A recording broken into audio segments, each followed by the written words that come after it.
Hi class, here is your video lecture for Tuesday, November 24th. We're continuing on with our concept of two-dimensional motion. And yesterday I introduced the concept of projectile motion. In other words, a projectile is something that is only under the force of gravity. And so this is when we drop an object or we throw an object, but there's no other forces acting on that object. This path, the kinematics related to these is fairly simple. We have fairly simple equations. You just got to plug in our starting values, and a lot of the information falls out that we're looking for. So today we're going to go through an exercise and go into some great detail on how you're going to do one of these, and you'll see that it's really not too bad. All right. So our scenario here is for our projectile is we're talking about a ball that's been launched at horizontally from the top of a filing cabinet, 1.8 meters above the ground, and we're going to launch it at 2.00 meters per second horizontal. So it's got a horizontal velocity. And then it further says, let's imagine that there's a picture and it's taking a camera and it's taking pictures of the ball at the moment it's released, and then every 0.1 seconds until the ball hits the ground. All right, so our handout sheet here asks us to do two things to get us started. And the first is on the grid. There's a grid a little bit later on in your packet. At the end of the packet, we want to show the position of the ball each time the camera takes a picture. Right. Then we're going to, next to each picture or we put on the graph, we're going to put the time that the ball will be at that position. But before we do that, we got to do the calculations. We'll do those on the next slide. The second thing we're going to do, and I'm just doing them because these are related, is once we have got the position, we're going to do similar things for the velocity of the ball, but we're only going to do the velocity at 4 different time frames instead of every 1/10 of a second, just because it's going to get crowded on our graph. Again, it says to write down the equations that we're going to use, and we're going to find the x and y components of each velocity vector, and then we're going to draw, we're going to put appropriate resultant vector on our grid as well. Okay. So let's get into it. Let's get those two pieces done. So the first thing we got to do, we're calculating position. We're going to calculate position. So for calculating position, whoop, let me get the right pointer back. We're going to be calculating position. How are we going to find the x coordinate of our ball at different times? Well, the base equation that we're going to use here, right, is xf equals x0 plus vx0 delta t plus 1/2 a delta t squared. Now notice that I've got little subscripts here, right? So f for the final position in the x direction, 0 for the initial position in the x direction, and here we see this vx0. So this is the x component of our velocity, vx, at time 0, the initial time 0. So that's what the 0 here stands for. So our notation, we're starting to get a couple different subscripts in here. But I want you to know what they mean, because it's not something scary. It's actually going to help make things a lot clearer and cleaner. So if we, now let's take a look at what do we have here in our problem, right? So in the x direction, there is no acceleration, right? We just threw, with this ball was launched off the filing cabinet. There's no acceleration in the x direction, right? So that means this a term here is going to go away. So what are we left with? Just simply xf equals x0 plus vx0 delta t. Right, so this is one of the nice things about projectile motion is the a, and from the x direction, right, the a's term is going to fall out. The acceleration with the t squared term is going to fall out.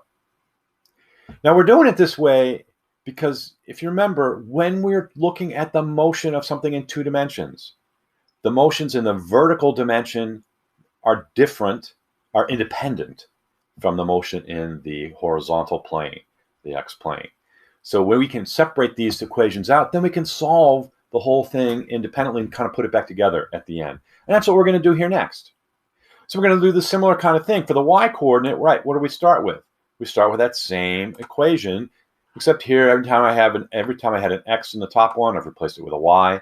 So our final y position, our final initial position, our initial velocity in the y direction. Right, so we have to keep everything associated with the x direction or the y direction. We're going to keep them independent from each other, and then the equations get real easy. Now this one's a little bit different than the first one, right? In that in the x direction, in the y direction, there is acceleration, And this acceleration is due to gravity. Acceleration is due to gravity. And we know that gravity, we're going to make things simple on ourselves. We're going to call gravity negative 10 meters per second squared. Okay, that just makes it easier for our calculations instead of using 9.8, and it's darn close enough. Right? So what does our formula become here at the end? I'm just plugging in gravity. So the only thing we've done on this page here is we've gone through and said, let's take our base equation for our distance as a function of initial position, initial velocity, acceleration, and time. And we're going to plug in some of the specifics about our projectile motion. And in a projectile motion, there's no acceleration in the x direction, and the acceleration in the y direction is simply gravity. So things simplify here a bit, just like what I've shown you here. Okay. So we have our system, so we can calculate what our x's and our y's are. So let's go do it. Right. We know that our initial x position, right, we're going to start it off at 0 meters. And our initial y position, they told us that our filing cabinet was 1.8 meters high. What do we know about our initial velocity? Well, we know our initial velocity in the x direction was 2 meters per second. Right? Which told us it was launched off of this filing cabinet at 2 meters per second in the horizontal direction. Horizontal direction tells us it's our Vx. It was at the beginning here, we're launching it. It tells us our time 0, our initial velocity. How about our velocity in the y direction? Well, if it's being launched off of the filing cabinet, there is no velocity in the y direction at the instant that it leaves the filing cabinet. Right? Soon after, it's going to start having a velocity, but its initial velocity is going to be 0. So these are things I want you to think about. Anytime we're doing a projectile motion, we should be able to get these 4 things real quick. Look at the problem. It should tell you enough of what it is. Okay. Now, if we know what our initial positions are, let's take a look at our equations here. We had on the previous page, xf equals x0 plus vx0 delta t. Using our values that we have for x0 here, x0 is 0 meters, so that just drops out. And our final x position then is simply 2 meters per second, our initial velocity, times our time. How about for our y? Kind of similar as well. All right. Here's our general equation we came up with on the previous page for y. Again, note that our y0 is 1.8 meters, 1.0 meters, so we plug that in. But our vy0 is 0, so this linear term in delta t, it disappears. Right. So all we're left with then is our initial height, and then subtract 1/2 of our gravity times time squared. Pretty simple equations, especially when all we're doing is plugging in t. And so let's go through the calculation. Really, there's nothing to calculate for the very first one, time equals 0, because that's asking us for our initial x and our initial y. And we already know that from our problem. So I just wrote those down. When we get to t equals 0.2, that's when we're starting to do some calculations. So let's do a calculation here. So the x at the beginning, let's spell it out, right? We know that it's going to be 0 meters plus 2 meters per second, right? So I'm just plugging in the values here. How long are we going? 0.2 seconds. So what's our final x going to be? Our final x here at 0.2 seconds is going to be simply 0.4 meters. Similar thing with our y. What's our y? 1.80 minus 5 meters per second squared times our time squared, delta t. And you plug that in your calculator, and you can see that says that'll come out to be 1.6 meters. Right? So our y has fallen down just to 0.2 meters, but our x has advanced 0.4 meters. Let's keep doing the same thing as we go through here. Now let's calculate our x again. It's 0 because we had no initial velocity. We have 2 meters as our, it's 0 because we had no initial position. We started at 0. Our velocity is 2 meters per second, and we're going for 4 seconds, 0.4 seconds now. So our velocity is simply 0.8 meters, our position rather, is simply 0.8 meters. How about our y? Again, 1.8 meters, that's our initial position. Subtract off our acceleration times our time squared, and we're going to get now that our y coordinate is going to be 1.0 meters. And we'll do the same thing for the last one. Notice all we're doing in all 4 scenarios here is we're just plugging in the different value, right, for t. Right? We're just plugging in that different value for t. Everything else is the same. Now I did this on a spreadsheet, kind of like what I showed you earlier. It made it a little bit easier, so I didn't have to keep redoing all these calculations. And if you want to do it too that way, that's fine. That's great. More power to you. I think it's a great skill to have. It'll definitely help you. It's just harder to show your work at some point.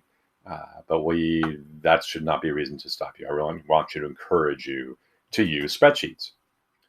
Right. So our next question then, we want to do the same thing for our velocities. Right. So how are we going to find the x component of the ball's velocity? Well, first of all, let's get the right tool here. First of all, we're going to do the same. We got to do the same. Get the right tool again. We got to do the same thing. What's our velocity equation, right? So for our initial velocity equation, right, we have from our kinematic equations, our final velocity is equal to our initial velocity plus a delta t. Now again, notice that I put x's in here because I'm referring to the x direction. Right? And similarly, so what we also know here, right, what about our a? There is no a in the x direction, just like there was in our first part. There's no acceleration. So if we want to find our velocity, our final velocity, x velocity, it's always going to be the same as our initial x velocity. And we know that because there's no force, there's no acceleration. So our velocity in the x direction is always going to be constant. Our y component is going to be a little bit different though, right? Because here we're going to start with that same base equation. Again, our coefficients here are for y, so we're making it very clear we're talking about y. But there is an acceleration in the y direction, and that acceleration is gravity, negative 10 meters per second squared. So let's plug that in for our acceleration, and we come up with a formula that looks like this. Not too bad. Initial velocity in the y direction minus 10 meters per second squared times our delta t. So let's plug those in. What do we know about our initial conditions here? We know the ball was rolled off of our filing cabinet. It's got a horizontal velocity of 2 meters per second. Since it's rolled off a filing cabinet, its initial velocity in the vertical direction is simply 0. And on the previous page, we wrote out what were our equations that we're going to use, right? Vxf, final velocity in the x direction, is the same as initial velocity in the x direction. It's always going to be 2.00 meters per second squared, or meters per second. Our y coordinate's a little bit different, right? Because it's accelerating and it has no initial velocity. It's just going to be this simple little term here, negative 10 meters per second squared times delta t. So let's go ahead and plug those in. The time t equals 0. Right? We just simply we already have our v and our y and our vx and our vy from up above. So let's put those down there. We've got to find our velocity. How do we find the velocity? Where we're going to our magnitude of our velocity. That's what I mean by these vertical lines here. We're going to take the square root of the sum of vx squared, 2 squared, plus the vy squared, 0, and we're going to get 2. Square root of 2 squared plus 0 squared just simply gives you 2. So that's our magnitude. How about our direction? Our direction, we're doing the arctangent, or the inverse tangent rather, and we're doing y over x, so 0 over 2, and that gives us 0 degrees. So pretty easy. So our velocity vector, and notice I have this v bold to indicate that it's a velocity vector, that it's a vector. I tried finding a little symbol here in Smartboard to put the little vector sign, and I couldn't find one. So what's our velocity? It's our magnitude, 2.0 meters per second, and then it's our direction. We have our theta there. We're going to do the same thing with t equals 0, right? We're going to plug in our values. Vx is equal to v0, so that never changes. Vx is always going to be the same for all these. Our vy will change, right? So we're going to do negative 10 meters per second times our 0.2 for our t. We're going to get a velocity in our y direction of negative 2 meters per second. So let's go ahead. We got to calculate our magnitude. Again, we're going to take the square root of those numbers. So we got 2 squared here for our x. We got a negative 2 here squared for our y. Square root of 2 squared plus negative 2 squared is going to give you 2.82 meters per second. And then finally, our theta is a similar kind of thing. The inverse tangent of y over x, negative 2 over 2. That's going to give us a negative 45 degrees. So what's our vector for our velocity now? It's 2.82, our magnitude, at negative 45 degrees. Okay. Similar thing, we're going to do that again here with our time equals 4. Notice Vx is always going to be 2 meters per second because there's no acceleration. There's nothing that's going to change it. How about our Vy? just simply gravity times time. So we're going to see that our Vy here is -4 meters per second. Let's find our magnitude. Again, those parallel vertical bars tell us magnitude. So we're going to take the square of our x term plus the square of our y term. And we're going to take the square root of that, and we're going to see that our magnitude here of our velocity vector is 4.47 meters per second. So we got the magnitude. We got to figure out the direction. Again, we're going to take the inverse tangent of our y over our x, -4 over our x2. So that's going to give us an angle of -63 degrees. What's our velocity? Just put our magnitude together with our direction. 4.47 meters per second at 63 degrees. Okay. T equals 0.6. Hope you're getting familiar with the drill. Vx is always going to be 2 meters per second. How about our Vy? Gravity times our time. Simply 6 meters per second will be our Vy. Again, those parallel vertical bars there tell you magnitude. Our magnitude of V, square of our x2, square of our y, -6, and then we're going to take the square root of that, and we're going to see that we have a magnitude of 6.32 meters per second. Right. Our theta is our inverse tangent of our y over our x, -6 over 2, and that's going to give you -72 degrees. And then finally putting them together in a vector, right, 6.32 meters per second at 72 degrees. Okay. The next thing our problem said is it wanted us to put this information on the graph.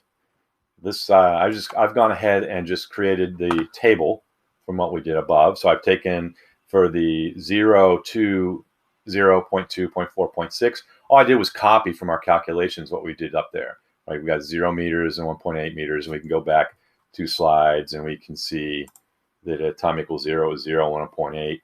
Time equals 0.2. It was 0.4 meters and 1.6 meters. And that's what you're seeing here. 0.4 meters, 1.6 meters.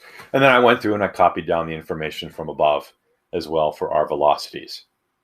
Now, I didn't explicitly do the calculations up above for t equals 0.1, 0.3, and 0.5 in calculating our x and our y, but I showed you how to do it for the other time frames, so I just put them in here and just save the space up in the previous slides to not have to calculate those. If you have any questions about those, you have the equation, just plug the values in. So we've completed our table, and now it's time to make our graph. All right, so let's take a look at our graph. I think I can get that to fit just barely on here.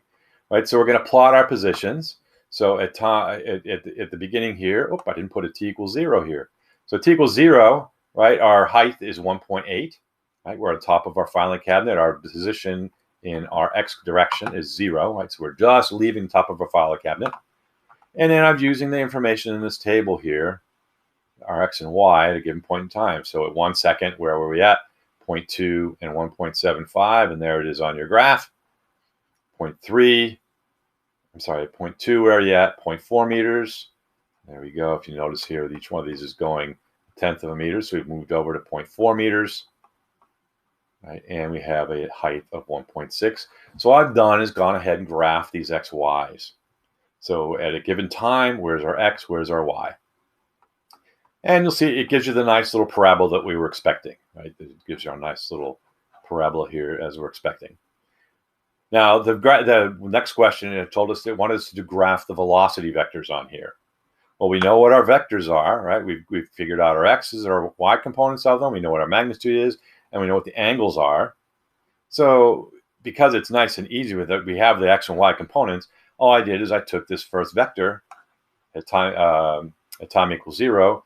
I went over 2 blocks in our x direction, nothing in our y.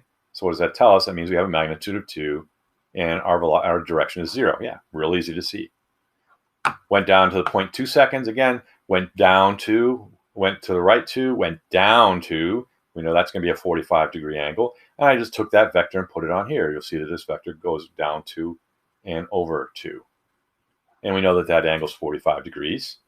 Similarly for 0.4, if we look at the vector here, we see it's going to have to go 2 for our x velocity, -4 for our y. So we're going to go over 1, 2 in our x and down 1, 2, 3, 4 for our y. So I just drew our velocity vector on there. And we calculate the angle here, came out of our equations. And same way for our 0.6. Now what I want you to further see, remember we were talking earlier, if we want to find the velocity, we just need to take the tangent, right, the slope of our x curve. So let's look at our x curve here, of our position versus time. And that's almost what we've got here, because our x position is at a constant velocity. This makes it nice because we can scale the bottom to correspond to time. And we'll see that each one of these red arrows, it really is. It's the slope at that point. And you can see we're running right into there. We can see how the red arrows match the slope at those particular points. Nice. Our third question asks us to plot the acceleration. I did not do this to scale because it'd be way too big. So I just drew an acceleration arrow. They're all going to be constant. It's all the same acceleration due to gravity. It's always straight down. So I just put those on the graph so you could see them. Again, if I wanted to put this to scale, these things would be much longer, right? They're going to be 10 meters per second squared. So they'd be much bigger, trying to show how our velocity changes. But I wanted you to at least see the direction and understand how that piece went together. Okay. Finally, our problem has at the back, it asks us some questions. And this is how long will it take for the ball to hit the ground? Well, we can look at our diagram back here. When does it hit the ground? It looks like it's crossing right there at 0.6 seconds. Awesome. So just looking at the graph, it looks like we see 0.6 seconds. Let's look at our calculations. Well, back here, when we were calculating our x and y positions, we noticed that at 0.6, we calculated it out. It's going to have y is going to hit 0 when t equals 0.6. So it's nice. Our graph gives it to us easily. Our math here is going to give it to us much more exact. So we know it's going to take 0.6 seconds for us to fall. And let's say here it says, see the calculation on slide 3, just for those of you who are leafing through it later on if you want to check. How far is the ball from the base of the filing cabinet when it hits the ground? So again, let's go back up in here and let's look at it. When it hits the ground, that means when y equals 0, how far did we go? There's our x, 1.2. It looks pretty doggone close to 1.2 meters away when we hit the ground. So I'm going to put that on the table. Looks like 1.2. And let's go back and look at our equations. Again, we're looking at a distance. When it hits the ground, that's when our y is 0. What was our x when y is 0? 1.2 meters. Wonderful. So again, we see that our graph tells us those really easy. We picked some nice numbers. And finally, what is the ball's final velocity when it hits the ground? And it says, remember here that velocity is a vector. So let's take a look at this. Let's look at our graph. What's the ball's velocity when it hits the ground? Well, it's kind of hard to read the slope off here real easy. But what we can do is that we noticed as it's coming through here, it's going to be fairly steep, right? It's more than 45 degrees angles here. I'm going to kind of eyeball it. If I tried to draw a right triangle here, what does that look like? I'm going to say maybe 15 degrees. So if it's 15 degrees off of the normal, then that means we're doing -75. So I'm going to put a -75 in here for looking at the graph. And how about the ball's velocity? Well, that one kind of cheated a little bit here. It's hard to read it directly off of the graph. But if we kind of look at this, we'd see that this has, we plotted the directions over here before. It went over 2 and down 6. So we can just take a look at it. It's going to be a little bit bigger than 6. I'm just going to say 6 meters per second just to make it easy, and it's at -75 degrees. Now, from a calculation, this worked out nicely because we did actually do this calculation earlier, right? So if we look over here, if we look at here when we hit 0.6 seconds, so that's when it hit the ground. That's when it hit the ground, it was 0.6 seconds. So what's our velocity here? And we'd already have calculated our velocity out, 6.32 seconds at -72 degrees. So let's put that in here. Right, and we've got the calculation there. All right, guys, hopefully that helps. This was a simple application of projectile motion. I wanted you to see how we started out. What were the formulas? We started with simply our base formula here for when we're talking about direction, position, and we simplified it to meet our criteria here. No acceleration in the x direction. There is acceleration in the y direction. And what do? We use those simple formulas. We plugged in our initial values that our problem gave us. Right? What was our initial x position? What was our initial height, our y? What was our initial x velocity? What was our initial y velocity? So all we did is we plugged these 4 numbers in along with the value for gravity. And we were able to find equations then that would let us figure out how can we find time, x position as a function of time? How can we find y position as a function of time?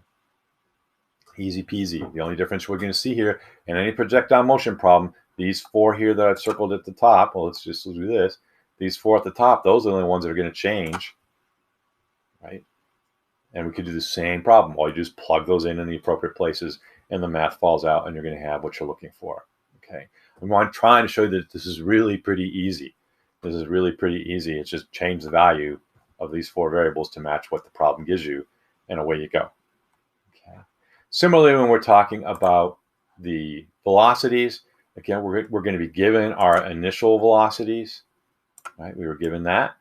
So just to repeat from what I had in just a second what I was showing you, and we came up with the equations for those velocities then. Real easy. And again, just needed those 2 initial velocities. We can find the final velocity at any point in time, as long as we know the acceleration, -10. And we went through those pieces. So that's all there is to a projected motion problem. Find your initial velocities, find your initial positions, plug them in, and then we can do a lot of information. Now, this one worked out nice because we were able to pick some t's, so that one of the t's we picked, that's when it hit the ground. Right? That's when it actually hit the ground at t equals 0.6. That's really nice, but that allowed us to do some of the other calculations pretty simple too. Right? So we'd already done that data point. Right? If you have any questions on this, guys, please send me an email or take a look at this video again. This really I want you to get very comfortable with this as we go forwards. Make sure you take today's 3-question lecture notes quiz. And I'm hoping all of you have a wonderful holiday here. And next week, after next week, I guess we're still doing remote because of COVID. Hopefully we'll see you again before the next set of holidays. Take care, everybody. Talk to you soon. Bye-bye.